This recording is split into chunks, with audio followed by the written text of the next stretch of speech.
మాల ఒకటే. అగ్రహారము నుండి వెళ్ళగొట్టబడ్డ వాళ్ళు మాలలయ్యారు, మాల పల్లె అయింది. మాతంగులు అని పిలువబడిన క్షత్రియులలోని ఒక గోత్రం. ఆ మాతంగులు అనే పదం మాదిగలుగా మారింది. ఇలా వీళ్ళు కొత్త కొత్త దేవుళ్ళను పుట్టించి పురాణాలు రాసుకొస్తున్నారు.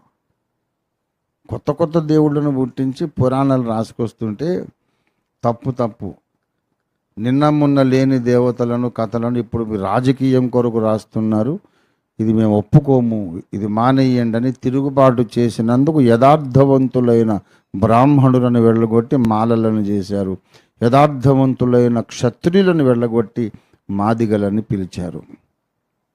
అందుకే రాఘవేంద్ర స్వామి దేశమంతా పర్యటన చేసి రామాలయాలు కట్టించి